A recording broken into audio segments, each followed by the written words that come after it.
Hey guys, tonight we step barefoot onto cold stone, the kind that steals warmth through your souls and reminds you that the day has started whether you're ready or not.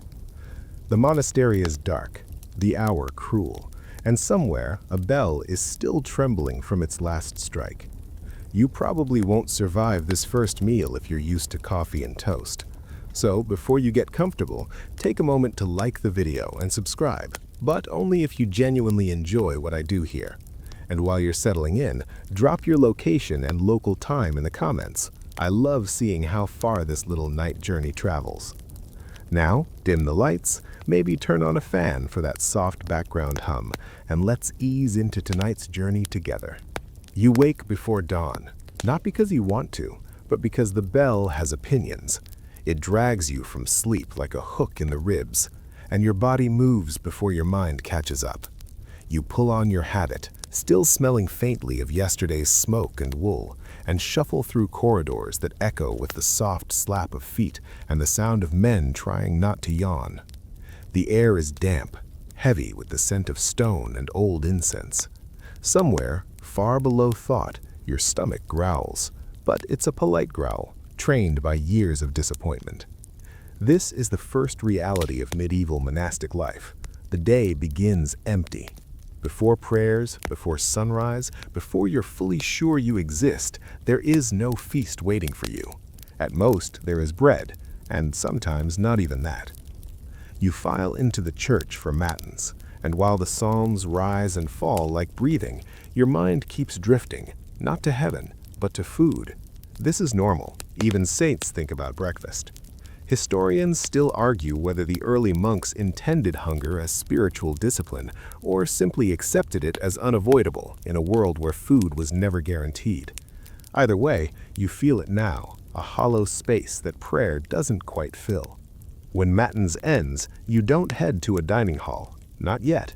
You return to silence, to small tasks, to waiting. The rule of Saint Benedict, the backbone of Western monastic life, doesn't believe in rewarding you for waking up. It believes in rhythm, and the rhythm says, wait. Eventually, when the sky is just barely turning gray, a brother appears with a basket. Inside, rough bread, dark and dense, more brick than loaf. This is your first meal, if it can be called that. A slab torn by hand, not cut, because knives are worldly distractions at this hour. You take it, bow, and move away, chewing slowly because your teeth have learned that haste leads to regret. The bread tastes like grain and effort and not much else. No butter, no honey, no jam, obviously. Medieval monks would weep at the concept of jam. This is survival bread, baked once a week, hard enough to survive the apocalypse. There's a running joke in some monasteries that if the devil ever shows up, you can throw the bread at him and he'll go away, mostly because he'll need dental care. Alongside it, sometimes, is water, cold, metallic, and drawn from a well that may or may not be plotting against you. In some houses, especially by the high Middle Ages, you get a sip of small beer instead, low alcohol, cloudy, and safer than water. But at this hour, many communities keep it simple. Bread, water, silence. You eat standing or sitting on a bench or leaning against a wall if you're feeling rebellious. The silence matters. Talking is forbidden, not because monks hate joy, but because they're trying to hear something else. God, conscience, the sound of your own chewing, take your pick. It makes the eating louder, oddly intimate. You become aware of every bite, every swallow, every crumb that falls and is carefully picked up, because wasting food is a sin that hits closer to home than most. Mainstream history agrees on this. Most monks did not eat a proper meal until mid-morning or even midday. This early bread was more like fuel to keep you upright through prayer, a quick patch on the hole in your stomach. But there's a quirky detail buried in monastic customaries. Some monasteries allowed elderly monks an extra piece, quietly, without fuss, because hunger plus age equals collapse, and collapse interrupts the prayer schedule. Holiness, it turns out, bends when knees do. As you chew, you notice how your body adjusts. The hunger sharpens your senses. The stone smells stronger. The candle smoke seems thicker. Even the faint draft feels like a personality. Medieval writers often described hunger as a teacher, and you're starting to get the lesson, though you'd still like a refund. Historians still argue whether monks truly adapted physiologically to this rhythm, or simply endured it with a lot of internal complaining that never made it into official records. Spoiler, it's probably the second one. You finish quickly, because there's no reason to linger. The bread is gone, the basket is empty, and the day stretches ahead like a long road with no snack stops. This is important. Monks are not grazing. There are no secret almonds in pockets. The schedule is the schedule. The body learns patience the hard way. And yet, there's a strange comfort here. The predictability, the sameness. You know exactly what this bread is, what it will taste like, how it will sit in your stomach like a small, stubborn stone. Modern life loves variety. Medieval monastic life loves reliability. You're not choosing your breakfast, you're accepting it. One fringe tidbit always makes me smile. In some German monasteries, records suggest monks nicknamed their early bread the doorstop because it could literally be used as one. No one officially admitted this, of course, but the maintenance logs get suspiciously vague around drafty doors. Even holiness needs a workaround. As you step back into the dim corridors, the hunger doesn't go away. It just quiets down, like a child promised food later. You carry it with you into the next hours of prayer and work, a reminder that this body you inhabit is very much part of the spiritual project. Medieval monks didn't escape their bodies. They negotiated with them daily, sometimes kindly, sometimes not. And that's how the day begins, not with abundance, but with restraint. Not with pleasure, but with purpose.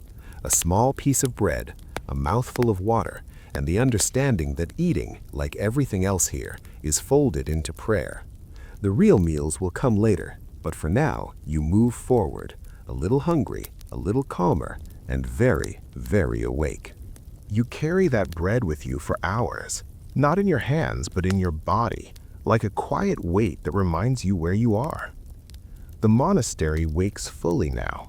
Light slides through narrow windows, dust floating like lazy stars, and the day's order begins to click into place.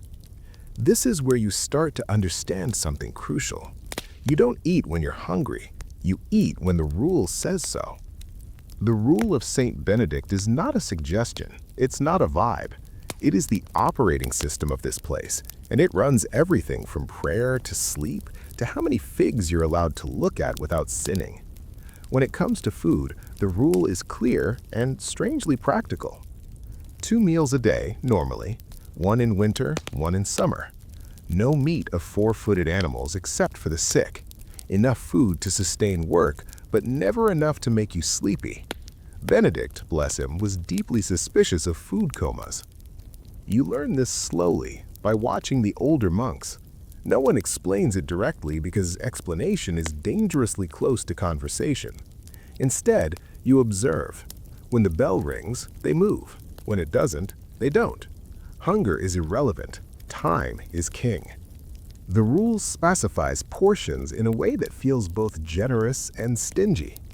Each monk is supposed to get about a pound of bread per day. That sounds like a lot until you remember this is dense, dark bread that doubles as medieval building material. It's split across meals, sometimes supplemented with beans, vegetables, or fruit.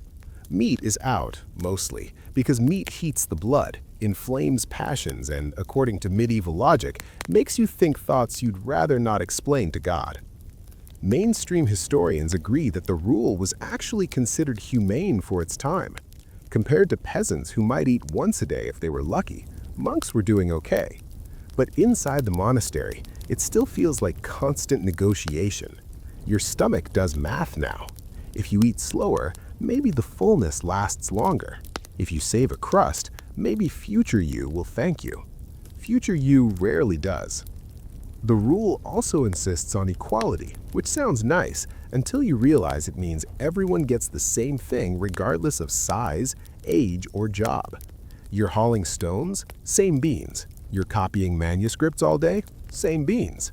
Equality is holy, but it's not always convenient. This is where abbots quietly step in, adjusting portions without admitting they're adjusting portions. Officially, the rule is unchanged. Unofficially, Brother Hugo gets an extra ladle because he faints otherwise, and fainting is loud. There's a quirky tidbit buried in later monastic commentaries. Some abbots kept mercy bread on hand, extra loaves baked not for hunger, but for discretion. If a monk was truly struggling, the abbot could give him more food privately, preserving the illusion that the rule was perfectly balanced. Think of it as medieval customer support, but with more wool. The rule also controls how you eat, not just what you eat. Meals are silent, always. If you need something, you use hand signals so elaborate they might as well be interpretive dance. There's a signal for bread, a signal for water, a signal for please stop hitting me with the serving spoon. You learn them fast because hunger plus confusion equals spiritual despair. And then there's the reader. During meals, one monk stands and reads aloud from scripture or the lives of saints. This means you're chewing while someone dramatically describes martyrdom. It's hard to enjoy lentils when the story involves being boiled alive, but that's kind of the point. Food is nourishment, not entertainment. If you accidentally enjoy it too much, the reading is there to gently remind you that life is pain, and also, please pass the peas. Historians still argue whether this constant reading was meant to elevate the meal or ruin it. Some think it was spiritual multitasking. Others think it was intentional distraction from pleasure. Either way, it works. You focus on chewing quietly and not dropping anything, because crumbs echo like thunder in silence. The rule also divides the year into seasons of eating. From Easter to September, you get 2 meals a day. From September to Easter, often just 1. Winter is lean. Hunger is part of the calendar. You feel it deepen as days shorten, like the monastery itself is breathing slower. The kitchen fires burn less, the pots look emptier. Even the bread feels heavier, like it knows it's pulling extra duty. One light joke that floats around, never officially acknowledged, is that monks can tell the liturgical season by how angry they are. Mild irritation? Summer. Deep existential annoyance? Late winter. By Lent, even the walls seem hungry. But here's the thing. The rule is not just about denial, it's about control. Eating becomes predictable, measured, almost ritualized. You stop thinking about food all the time, not because you're full, but because there's nothing to decide. No menus, no choices, just the next bell. In a strange way, this is freeing. Modern you might find it horrifying. Medieval you finds it peaceful once the hunger stops shouting. There's an ongoing scholarly debate about how strictly the rule was followed in practice. Some monasteries were famously lax, especially wealthy ones. Others were militant. Archaeological finds, fish bones, meat scraps, fancy spices suggest that reality often drifted from ideal. Humans cheat, especially when lentils show up for the 5th day in a row. One especially odd tidbit. In some houses, eggs were classified as not meat and eaten with great enthusiasm, while in others they were treated like sinful chicken potential and avoided. This led to monks traveling between monasteries knowing exactly where to go if they wanted an omelet without guilt. Medieval Yelp reviews would have been wild. As the day moves on, you feel the rule pressing gently but firmly on everything. It shapes hunger into something predictable, manageable. You stop resenting it and start relying on it. The bell becomes your stomach, the schedule becomes your appetite, and slowly, almost without noticing, you begin to trust that when the time comes, there will be food. Not exciting food, not fun food, but food. And that trust is everything. The bell for prime finally comes, and with it, the moment your body has been politely, desperately waiting for. The prayers end, the psalms settle back into the stone, and the monastery exhales. This is when breakfast happens, though calling it breakfast feels generous, like calling a candle a sun. Still, it's food, and food is hope. You move to the refectory, the long dining hall that smells faintly of wood smoke, old bread, and every meal that's ever happened here. Light spills through high windows, catching on bowls already set out in perfect rows. No one rushes. You've learned that rushing doesn't make the food arrive faster, It just makes the hunger louder. This meal is simple, almost apologetic. More bread, of course, always bread, sometimes dipped in warm broth made from yesterday's vegetables. On good mornings, there are beans or lentils, cooked until they've given up all resistance. On better mornings, maybe a slice of cheese, sharp and crumbly, cut thin enough to see light through. You take your place, bow, and sit. Mainstream historians agree that this post-prime meal was the backbone of daily monastic nutrition. It wasn't the biggest meal, that comes later, but it was the one that kept you functional. Enough calories to work, not enough to dream about naps. Benedict would have approved, which is probably why he designed it this way. You eat in silence again, the reader's voice filling the room with Latin you half understand and fully accept. The sound of spoons against bowls is soft, careful, almost respectful. You chew slowly, not because you're meditative, but because chewing faster doesn't create more food. You've tried. There's a quirky detail recorded in some monastic customs. The bread at this meal was sometimes slightly fresher than the early morning loaf if the baking schedule allowed it.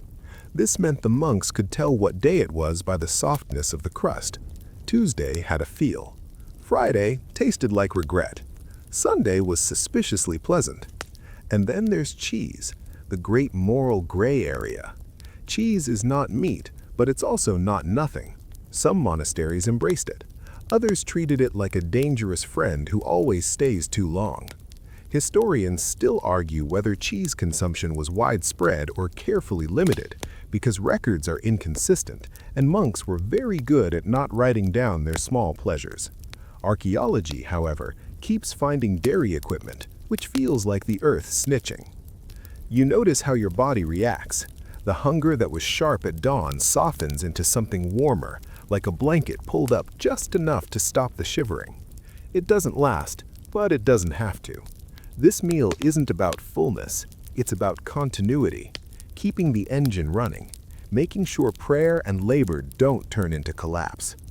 A light joke circulates in many houses. This meal is called the optimism meal because it convinces you the day is survivable. By noon, you'll reconsider, but for now, hope is strong and smells faintly of lentils. The refectory itself is part of the experience. Long tables, worn smooth by generations of elbows, hold bowls that match not in style, but in endurance. You can see chips and cracks from decades ago, still in use because waste is worse than imperfection. Everything here teaches the same lesson. Use what you have. Don't ask for more. A fringe tidbit that shows up in a few records: some monks saved crumbs from this meal to feed birds outside later, believing that charity extended even to sparrows. Others believed this was technically stealing monastery property and frowned upon it deeply. Nothing sparks theological debate like breadcrumbs. As the meal ends, you rise together, bow again, and leave. No one lingers. Lingering is indulgence. You wash your bowl, dry it, and put it back exactly where it belongs, because order matters more than comfort. The taste of food fades quickly, replaced by the familiar emptiness, but it's different now. It's quieter, more manageable.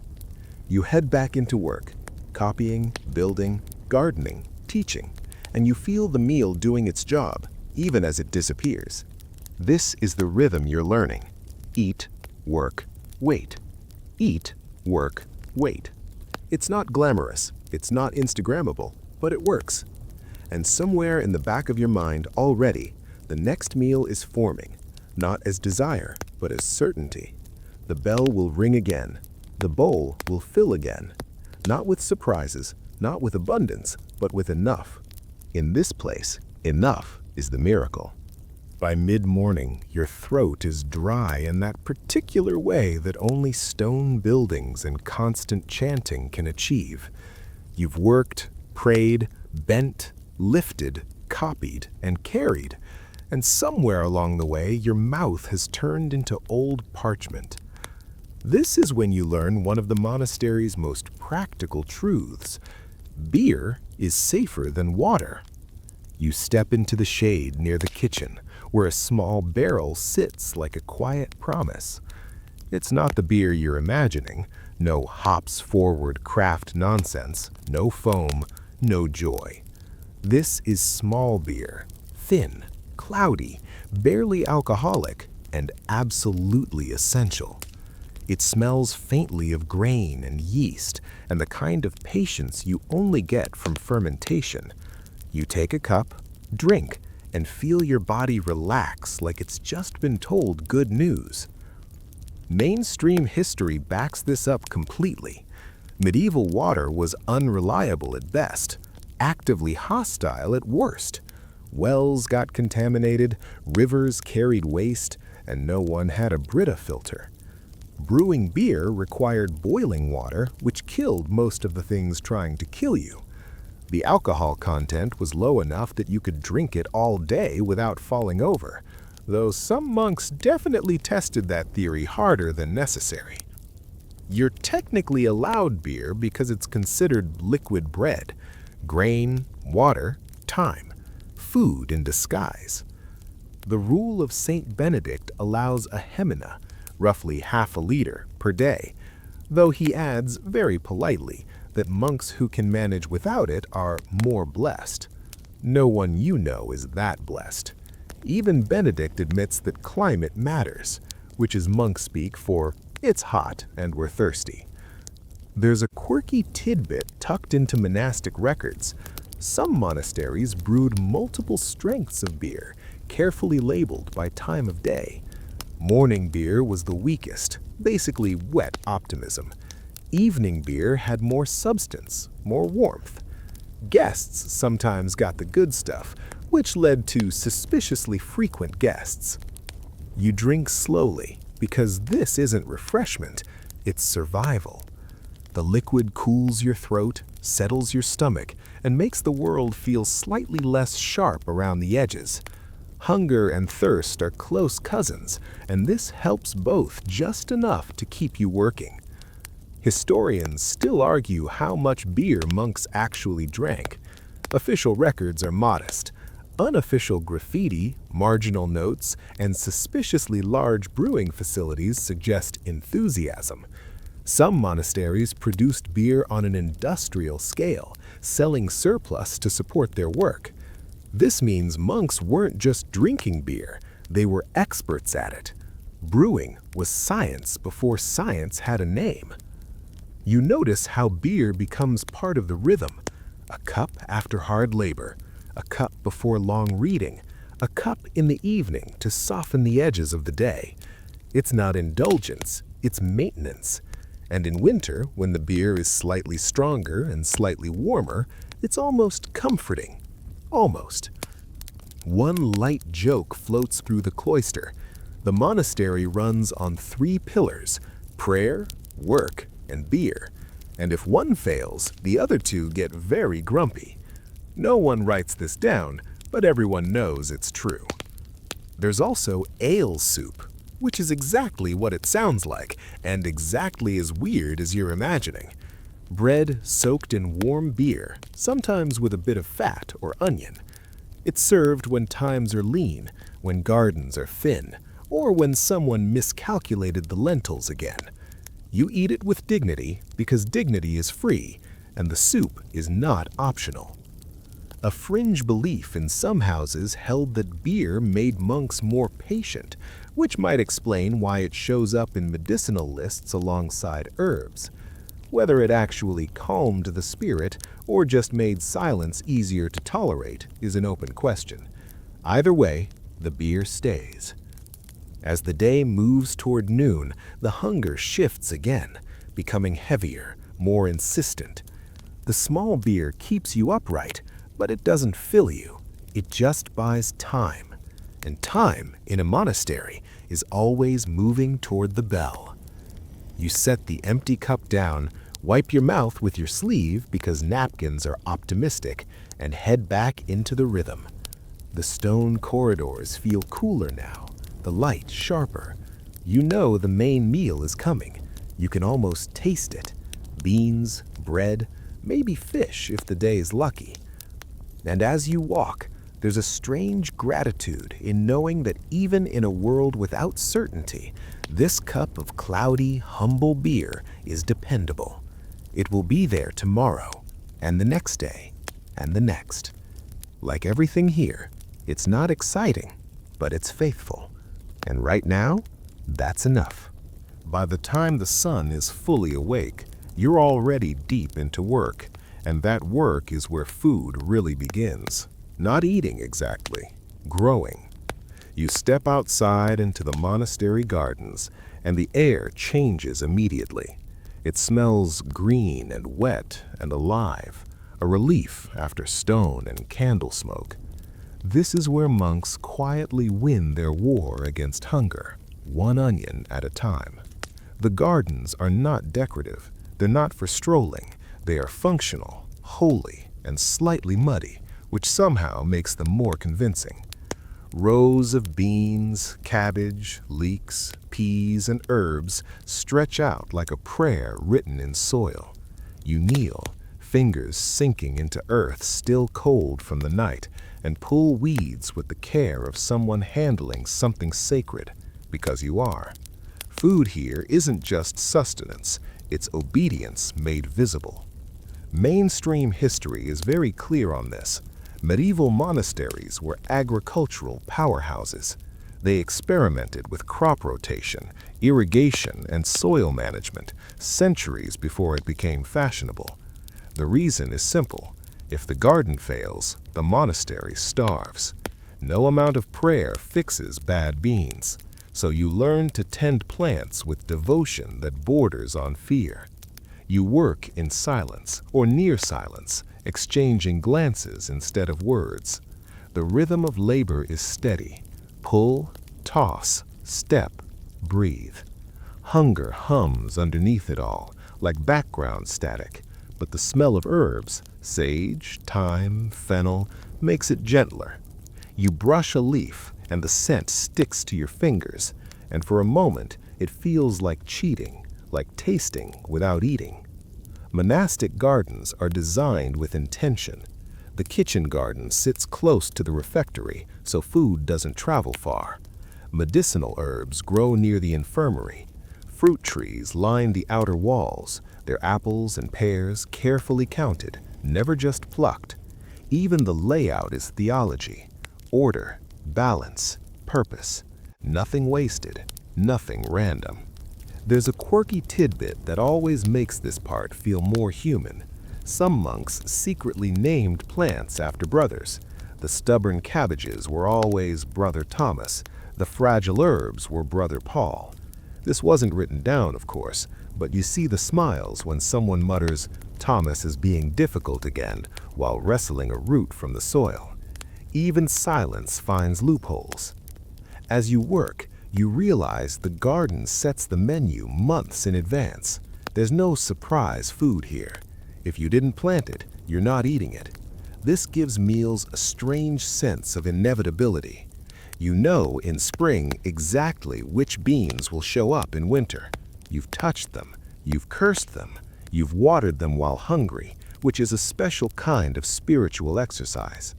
Historians still argue whether this closeness to food production made monks more grateful or more resentful. Some writings suggest deep satisfaction, eating the literal fruits of your labor. Others hinted frustration. You work all day growing food and still only get one bowl of it. Either way, the connection is intimate. You can't pretend food comes from nowhere. It comes from here, from your back, from your hands. Monasteries also kept fish ponds, usually just beyond the gardens. Carp, pike, eels, anything that swims and therefore magically avoids the meat category. You pass by them sometimes, watching the water ripple, knowing that one day, probably Friday, those fish will be you. There's something unsettling about that awareness, but also reassuring. The system works. The ponds are full. For now. Herbs deserve their own moment because they're where monks quietly rebel against boredom. Parsley, mint, mustard, garlic, these are flavor in a world that doesn't encourage it. Officially, herbs are medicine. Unofficially, they keep you sane. A handful of chives can turn boiled beans from punishment into tolerable. This is not written in any rule, but everyone knows it. The garden is where joy hides. There's an odd fringe belief floating around some monasteries that plants grown by monks tasted better because they were prayed over. You're not sure you believe that, but you also can't deny that the onions from your own rows feel different somehow, sweeter, almost cooperative. Maybe it's faith, maybe it's hunger. Hard to tell the difference sometimes. As the morning wears on, your body warms, sweat dampens your habit, and the hunger shifts again. It's no longer sharp, it's patient. You work knowing that this labor is part of eating, just separated by time. The monks understood this deeply. Growing food was prayer extended into dirt. Every weed pulled was a future bite protected. Eventually, the bell rings, and you stand, stretching your back, hands sore, nails black with soil. You take one last look at the rows, at the quiet promise lined up in green. This is where meals begin, long before bowls and spoons. This is where hunger is negotiated with hope. And as you head back towards stone and shadow, you carry the garden with you, the smell, the work, the knowledge that later, when you sit in silence with a bowl of something plain and warm, you will know exactly where it came from. That knowledge doesn't fill your stomach, but it does something else, something steadier. It fills the waiting. The bell for the main meal echoes longer than the others, like even the stone knows this is important. Midday dinner is the event.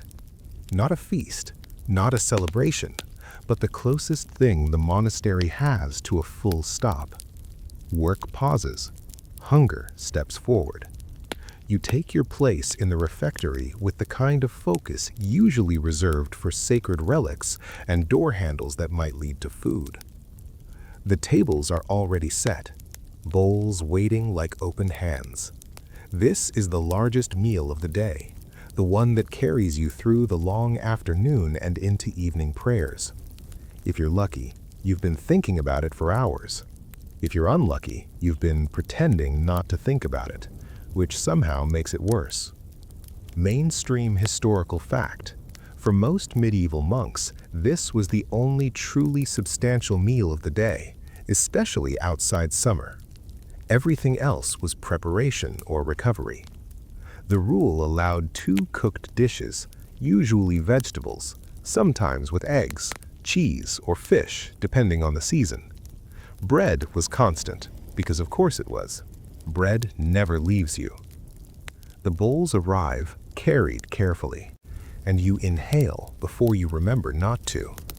One dish is thick, beans or peas stewed until they've given up all hope. The other is lighter, cabbage, leeks, maybe turnips softened with herbs. Steam rises, and for a moment the refectory smells like something approaching comfort.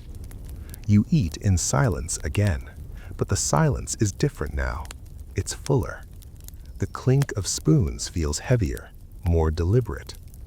This is where you eat slowly on purpose, because you know this is it. There is no secret second helping unless you are sick, old, or extremely beloved by the abbot, and you are none of those things. There's a quirky custom recorded in some monasteries. The abbot would sometimes take the first bite from each dish to prove it was acceptable. This wasn't about poison, it was about humility. If the leader eats what everyone eats, the system holds. Also, if the beans are awful, everyone suffers equally, which builds character or resentment, depending on the day. Historians still argue how filling these meals truly were. Calorie estimates vary wildly because portion sizes weren't standardized and monks lied, gently, piously, but still lied in records. What's clear is that monks were rarely starving in the modern sense, but they were almost never full. The monastery ran on the edge of enough. You feel that edge now. The food is good, not exciting, not flavorful, but good in the way warmth is good. It settles into your stomach, spreads outward, and quiets the constant need for hunger. You sit straighter. The room feels calmer. Even the reader's voice sounds kinder, like the saints have noticed your beans. One light joke passes through your head, unspoken but shared. This meal is the reason the vows work. Try renouncing the world on an empty stomach and see how that goes. The food doesn't make you holy, but it makes holiness possible. There's a fringe tidbit that some monasteries served fruit at the end of this meal, especially apples or pears from their own orchards. This wasn't dessert, it was digestion, medicine, and joy pretending to be practical. In stricter houses, fruit was considered dangerously pleasant and saved for feast days. The line between nutrition and indulgence is thin and constantly negotiated. You finish, wipe your bowl clean with bread. Wasting broth is unthinkable, and feel that small sadness that comes with the last bite. It's gone now. The fullness will fade. You already know that. But for this moment, you are okay. Fully, genuinely okay. The bell rings again, softer this time, and you rise. The refectory empties without chatter, but not without contentment. You return to work with heavier steps and lighter thoughts. The afternoon sun slants through windows, and the world feels briefly generous. And as you move back into labor, you understand why this meal matters so much. It's not just food, it's reassurance. It's proof that the day has a middle, not just a beginning and an end. In a life built on repetition, that middle is everything. You sit down again, not because hunger is screaming, but because the bell has spoken. And in this place, the bell always wins. Your body is still warm from work, still carrying the weight of the midday meal. But the rule does not care about comfort, it cares about rhythm. And rhythm says, sit, bow, eat. The refectory feels different now than it did at noon. The light is slanted, dust floating lazily through it like it's also tired. The tables are quieter, less hopeful. This meal is smaller, lighter, deliberately forgettable. It exists so that the day doesn't snap in half. Think of it as a stitch, not a feast. A bowl is set in front of you. Bread again, always bread, but thinner slices this time, the kind that look like they're already apologizing. There's broth too, pale and herbal, mostly water with memories of vegetables. Sometimes it's fruit instead, if the season is kind. An apple, a pear, something that still remembers the sun. You eat without urgency. There is nothing to race toward now except sleep. Mainstream history tells us this evening meal, when it existed at all, was intentionally modest. Benedict feared that heavy food at night led to heavy sleep, and heavy sleep led to missed prayers, and missed prayers led to, well, disappointment. So monks went to bed slightly hungry on purpose. Hunger was the cushion between waking and dreaming. You chew slowly, feeling the food fade almost as soon as it arrives. This meal doesn't fill, it settles. It tells your body the day is ending. The reader's voice is softer now, or maybe your ears are. The words blur, becoming sound instead of meaning, and that's okay. You don't need meaning anymore. You need quiet.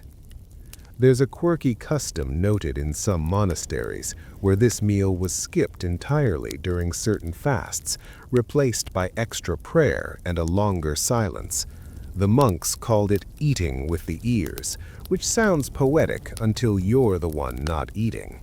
Historians still argue whether this was spiritual brilliance or just institutionalized misery. You suspect it depended on how cold the night was. You notice how the refectory empties differently now. At noon, there was a sense of shared survival. Now, it's closure. Spoons are laid down carefully. Bowls are wiped clean with crusts that disappear into mouths without ceremony. No one lingers because the day has already given everything it will give. One small joke drifts through your tired mind. This isn't dinner, it's punctuation, a period at the end of a very long sentence. You almost smile, but that would require effort, and effort is running low. As you rise, you feel the hunger return, not sharply, not cruelly, but gently, like a hand resting on your back. It's familiar now. You recognize it. It doesn't scare you anymore. Hunger here is not an emergency. It's a signal. The day is complete.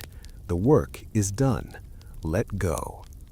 You walk back through the corridors, candlelight flickering along stone that has seen this same movement for centuries. Thousands of monks before you walked this path with the same light hunger, the same tired calm. The thought is strangely comforting.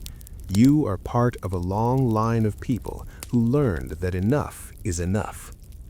In your cell, you sit on the edge of the bed, feeling the day drain out of your limbs. The small meal has already faded, but it did its job. You're steady, you're quiet, you're ready. Tomorrow will begin the same way. Bell, cold, bread, waiting. But for now, the rhythm pauses. You lie down, stomach light, mind heavy, breath slowing. The monastery sleeps with you, holding the silence like a bowl held carefully in two hands. By the time the bell calls you toward the main meal, your body already knows what kind of day it is. Not by the weather, not by the prayers, but by the smell drifting through the corridors. And today, the smell is fish, which means it's a loophole day. You take your seat in the refectory, hands folded, eyes down, pretending not to care, while absolutely caring. Fish days are complicated in monasteries, both spiritually and emotionally. Meat from four-footed animals is forbidden, that's clear. It inflames the blood, stirs the passions, and makes monks think thoughts that are definitely not about God. Fish, however, lives in water, and water is pure, and therefore fish is fine, somehow. Medieval logic is not always a straight line, but it is very confident. Mainstream historical fact: fish was the primary protein for monks on most days, especially Fridays, fast days, and the entire stretch of Lent. Monasteries invested heavily in fish ponds, riverside rites, and even ocean fisheries if they were lucky enough to be near the coast. This wasn't occasional food, it was infrastructure-level commitment. The bowl in front of you holds something pale and steaming. Maybe carp, maybe pike, maybe something that once had a name but has now given it up. It's boiled, because of course it is, with herbs from the garden and not much else. No butter, no frying, no joy. And yet, after days of beans, it feels like luxury. You eat carefully, picking around bones, because nothing ruins holy silence like choking. The reader drones on about saints who survived on roots alone, and you quietly thank God that you are not that saint. You chew, swallow, and feel protein hit your system like a small miracle. Here's the quirky part. Monks got very, very creative with fish. Eels were especially popular because they looked suspiciously like snakes and therefore felt rebellious. Some monasteries classified beavers as fish because they lived in water, which is either brilliant theology or extremely committed loophole abuse. Historians still argue whether anyone truly believed this or if everyone just agreed not to ask questions. Then there's the legend of fish that walk. Creatures like barnacle geese that were believed to grow on trees and fall into the sea fully formed. Since they came from water, eventually, monks ate them on fast days without guilt. This belief lasted for centuries, and honestly, if you've been living on lentils and cabbage, you'd believe almost anything too. Fish days also come with sauces. Thin, sour, vinegary things made from fermented fish bits, herbs, and regret. They are not good, but they are different, and difference is powerful. A monk once wrote that variety was more nourishing than abundance, and you feel that now. Your tongue wakes up just because it's confused. There's an ongoing scholarly debate about how strictly monasteries followed fish rules. Archaeological digs have found pig bones in monastic trash pits, which suggests either cheating or very confused pigs. Some scholars think meat was eaten secretly, especially in wealthy houses. Others think it was reserved for the sick and the old, and the bones just traveled. The truth is probably messy, like everything involving humans and food.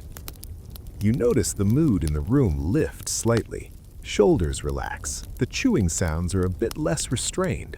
Fish days feel like holidays, even though no one will ever say that out loud.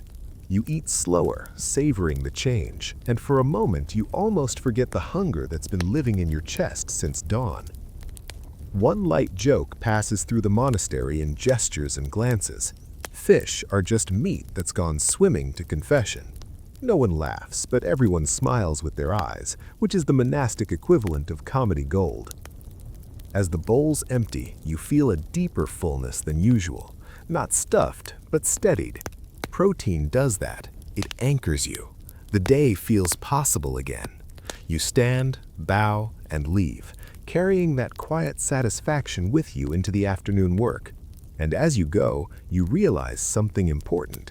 Monks didn't just eat to survive. They ate to navigate rules, seasons, theology, and their own very human cravings. Fish is proof. A living, swimming compromise between body and soul. Tomorrow it might be beans again, but today had gills, and that feels like a gift. Fasting days arrive without drama and without mercy. No announcement, no warning, just a different shape to the day, a hollowness you recognize as soon as you stand up from your bed. Your body knows before your mind does. Today will be thin.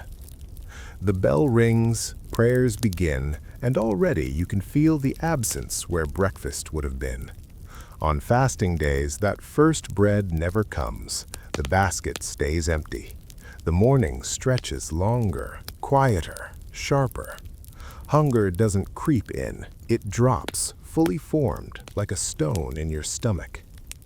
Mainstream historical fact: fasting was not symbolic in medieval monasteries. It was literal, physical, and frequent. Fridays, Lent, vigils, penitential days, and entire seasons were shaped by less food or no food at all. The calendar itself was written in hunger.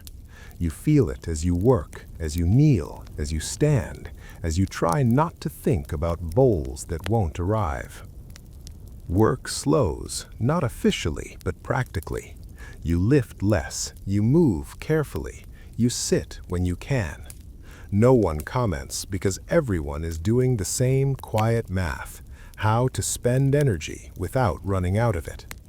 Prayer feels longer on fasting days, not because the psalms change, but because time stretches when your stomach is empty.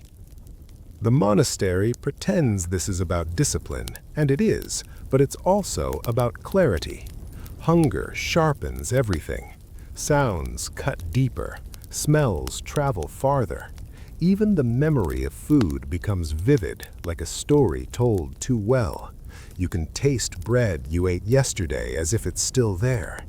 This is not imagination. This is biology, doing its best to be persuasive. There's a quirky monastic trick you learn quickly. Drink more small beer. It's still allowed, still thin, still technically food, and it fills space without breaking rules. On fasting days, beer becomes emotional support liquid. Some monks practically live on it until the evening meal, and no one asks questions. Everyone understands. Historians still argue how severe fasting really was in practice. Some say monks were half-starved saints. Others point to loopholes so numerous they formed a second menu. Broth thickened just enough to count. Bread sliced thin but served twice. Extra fruit for the elderly. Fasting, like everything else, was negotiated, not abandoned, not absolute. When the single meal finally comes, it's late. The sun is already dropping, light slanting through windows like it's tired too. The bowl is small, the contents simple. Vegetables, maybe a little oil, maybe nothing at all but bread and water. You eat slowly, reverently, because this is the only anchor you'll get until tomorrow. One light joke passes through the monastery in tired glances. Fasting makes you holy, but eating makes you nice. No one says it out loud. It doesn't need to be said. A fringe belief held that fasting thinned the veil between heaven and earth, making monks more sensitive to angels, demons, and divine whispers. You don't see angels, you mostly see spots when you stand up too fast, but you do feel different, lighter, sharper inside. As night comes, hunger doesn't leave. It settles, curls up beside you, almost companionable. You lie down empty, and the emptiness doesn't frighten you anymore. It's part of the cycle now, like bells and bread and beans. And as sleep finally takes you, the hunger fades just enough to let you rest, already knowing that tomorrow will bring food again, not because you earned it, but because the rhythm always turns. The infirmary is the only place in the monastery where hunger officially loses its authority. You smell it before you see it. Warm broth, fat, herbs crushed fresh instead of dried thin. It's the smell of mercy, and it feels almost scandalous after so many days of restraint. You step inside quietly, because even compassion has rules here. Beds line the walls, simple and narrow, each holding a monk whose body has finally said no. Fever, injury, age, exhaustion, it doesn't matter. Once you are sick, the rule bends, and everyone pretends this bending was always part of the plan. Mainstream historical fact: medieval monastic rules explicitly exempted the sick from dietary restrictions. Meat, eggs, milk, stronger beer, all suddenly allowed. Not because pleasure mattered, but because survival did. A dead monk prays very poorly. You watch a bowl of chicken broth being carried in, steam rising like a confession. It's richer than anything you've seen in weeks.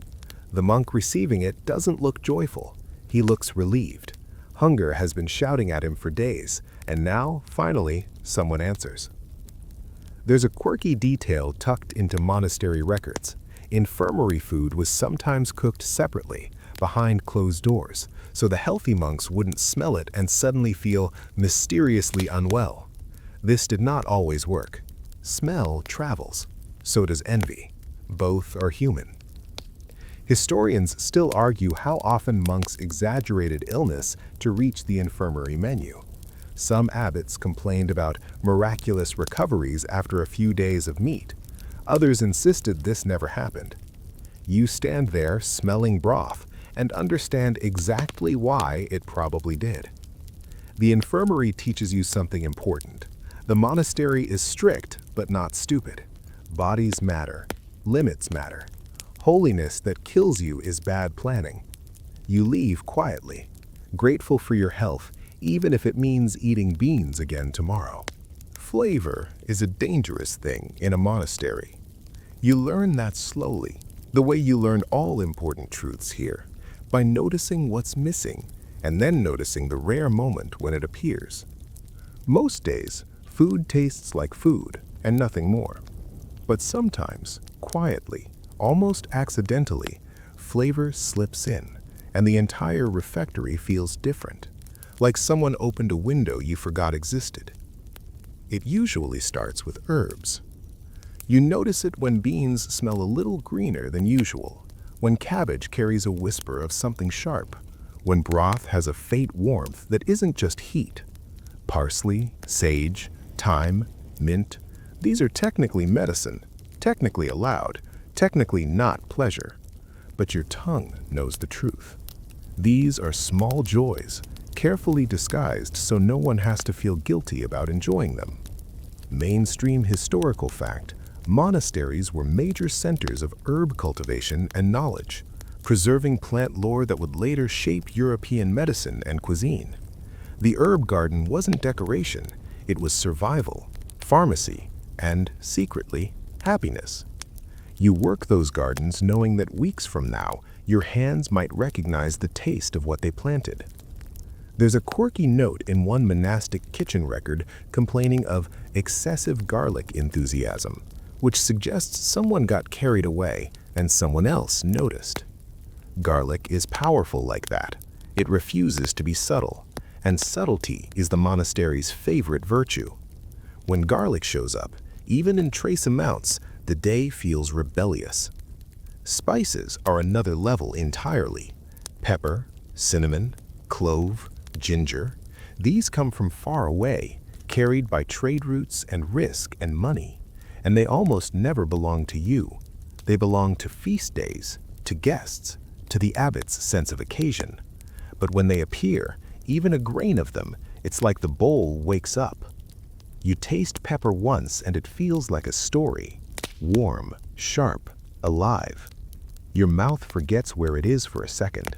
Then you remember, and you chew very slowly, because moments like this don't come back often.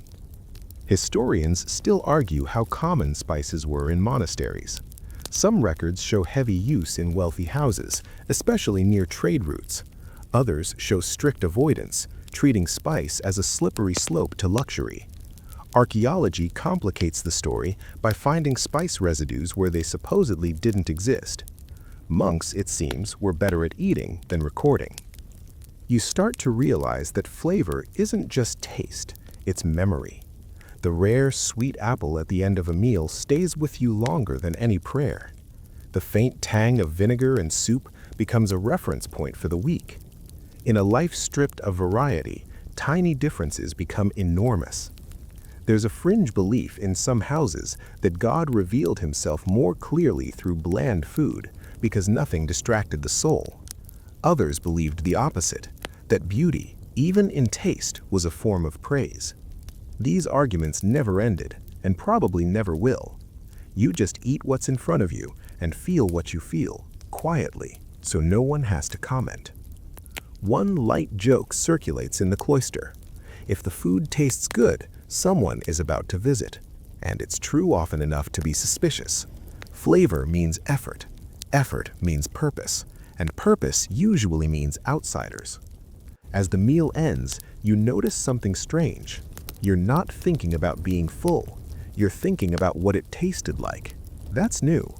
Flavor has shifted your attention from quantity to quality, from hunger to experience. It's subtle, but it's there, and you understand now why the rule is careful about it. You leave the refectory with that taste still on your tongue, faint but persistent, like a secret. It will fade by morning, replaced by bread and water and silence. But tonight it stays, a reminder that even here, even in restraint, joy finds cracks to grow in. Seasons slide through the monastery not by dates, but by taste. You can feel the year changing in your mouth long before you see it in the sky. Summer is green and fresh. Autumn is heavy and sweet. Winter is brown, dry, and endless. Spring is hope, served cautiously. In summer, food comes often and easily. The gardens overflow, herbs are bright, beans are tender. Fruit appears on tables without ceremony, as if it has always been there. You eat lighter, faster, and work longer because the body cooperates when it's fed well. Even hunger feels polite in summer, like it's waiting its turn. Mainstream historical fact: medieval monasteries ate strictly according to season because preservation was limited and transport unreliable. Fresh food meant summer, preserved food meant winter. There was no escape from this, only preparation. Autumn is preservation season. You watch beans dry, apples store, fish salt, cabbage become something sharper and more serious. The refectory fills with foods that are thinking about the future, not the moment. You eat knowing this bowl is standing in for 10 others that haven't arrived yet. Winter is the hardest. Bread is harder, beans are older. Everything tastes like storage. The cold sharpens hunger, and the hunger sharpens prayer, and the prayer sharpens patience, which is the official story. The unofficial story is that everyone is tired and counting days until the first green thing appears. A quirky tidbit: some monks preferred winter food because it was predictable. Summer tempted you with variety. Winter was honest. Bread tasted like bread. Beans tasted like beans. No surprises, no disappointment, just endurance. Historians still argue whether seasonal scarcity made monks more spiritual or just more irritable. You suspect it did both, depending on the day, the weather, and how many beans were left. Spring arrives quietly, almost shyly. The first herbs feel like a secret. The first fresh onion is celebrated without being celebrated. You eat it and feel like the world has restarted, just a little. And through it all, the meals change, but the rhythm doesn't. Eat, work, wait. The seasons teach you patience, one bowl at a time. Night gathers slowly in the monastery, like a blanket being pulled up inch by inch. There is no final feast, no closing snack, no reward for making it through the day. The small evening meal is long gone, already fading from memory, and hunger has returned in its soft, familiar form. It no longer shouts, it hums. You move through compline prayers with a body that feels light and a mind that feels heavy in the good way, the used-up way. Candles flicker, shadows stretch, and the psalms sound different at night, slower, deeper, like they're sinking into the walls instead of rising to the ceiling. This is when the monastery exhales. Work is done, eating is done.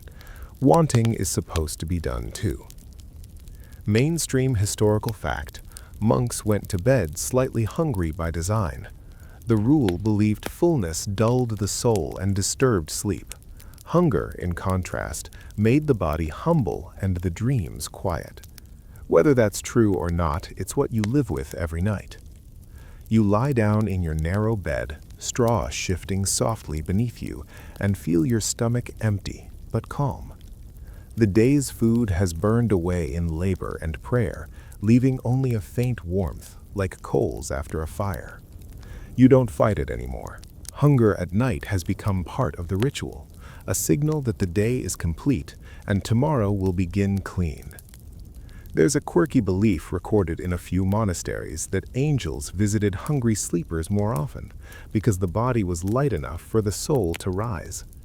No one could prove it, of course, but it made the emptiness feel purposeful, which is sometimes all you need. Historians still argue whether this nightly hunger was healthy or harmful in the long run.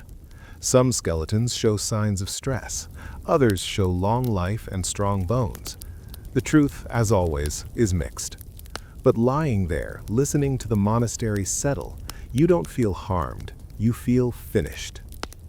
The silence deepens, doors close, footsteps vanish, even the building seems to sleep.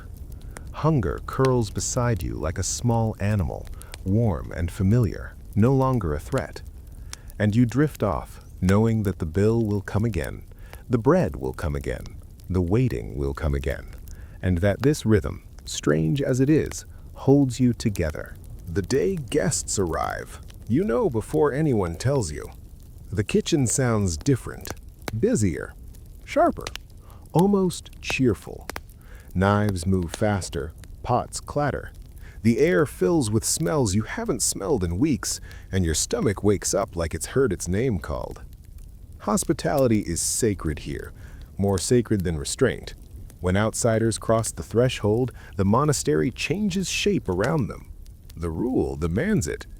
Guests are to be received as Christ himself, which is convenient because Christ apparently eats very well. Mainstream historical fact: medieval monasteries were required to offer generous food to travelers, pilgrims, and nobles, and many were famous for their tables. This wasn't optional charity, it was identity. A monastery that fed poorly was a monastery that failed. You sit in the refectory, pretending not to notice the difference, while absolutely noticing the difference. The bread is whiter. The broth is thicker. There is fish cooked with oil, not just boiled. Sometimes there is wine, real wine, poured carefully like it might offend someone if spilled. You eat better on guest days, even if you're not the guest. The rule never says monks must suffer while visitors eat, so you share in the abundance, quietly, politely, pretending this is normal. It isn't. It's a miracle with a timetable. There's a quirky note in one guest journal describing monks who ate like kings, then apologized to God afterward. You understand this completely. The meal feels like a sin and a blessing at the same time. You chew slowly, reverently, afraid that if you enjoy it too much, it might vanish. Historians still argue whether hospitality weakened monastic discipline or strengthened it by turning pleasure into service. Sitting there, tasting oil and spice and fullness, you realized it probably did both. The body is happy, the soul is confused, the balance is delicate. When the guests leave, the kitchen quiets, the good bread disappears, the spices are locked away, the monastery exhales, returning to itself. You go back to beans and broth, but you carry the memory with you, proof that abundance exists, even if it's temporary. Years pass the way meals do here, quietly, repetitively, without ceremony. One day you realize you no longer remember what it felt like to be surprised by food. Bread is bread. Beans are beans. Fish is a small miracle. Beer is water with manners. The rhythm has worn smooth grooves inside you, and your body moves through them without asking. You wake hungry. You work hungry. You sleep hungry. And somehow you are fine. Mainstream historical fact: monks often lived longer than the peasants around them, not because their food was rich, but because it was regular, clean, and predictable. No feast or famine chaos, no sudden starvation, no drunken excess. Just enough. Always enough. The body likes that, even if the mind complains at first. Your body has changed. Leaner, steadier, quieter. Hunger no longer feels like danger. It feels like time. You can tell the hour by the way it sits in your stomach. You can tell the season by the taste of the bread. You can tell your age by how long fullness lasts. These are not things you ever planned to learn, but the monastery teaches them anyway. There's a quirky note in one old account of an elderly monk who left the monastery after 40 years and couldn't sleep in the world because he was too full. He wrote that abundance felt noisy, chaotic, unholy. He came back 3 months later, thinner and happier, asking for beans. You understand him now.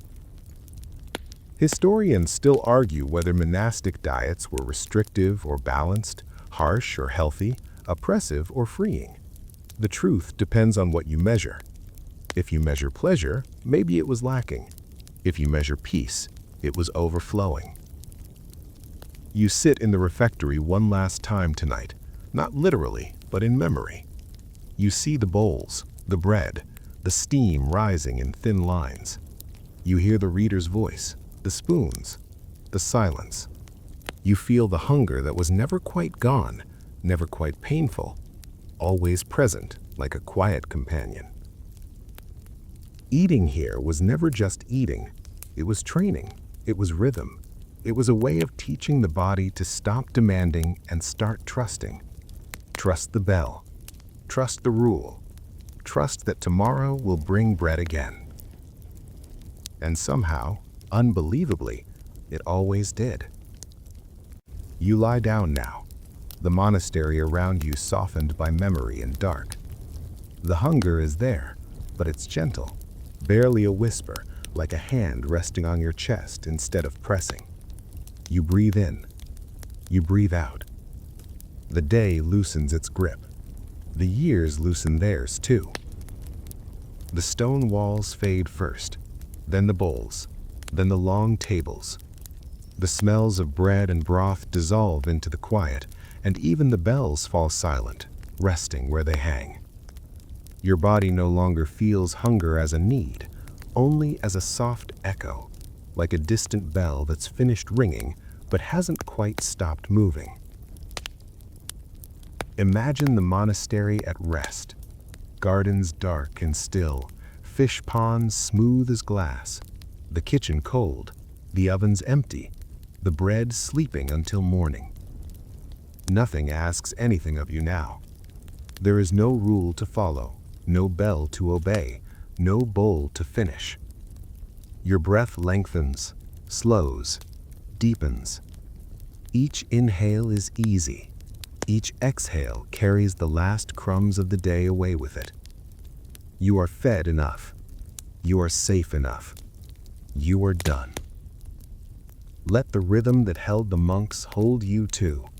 Steady, simple, unchanging. Tomorrow will come when it comes. For now, there is only rest. Good night.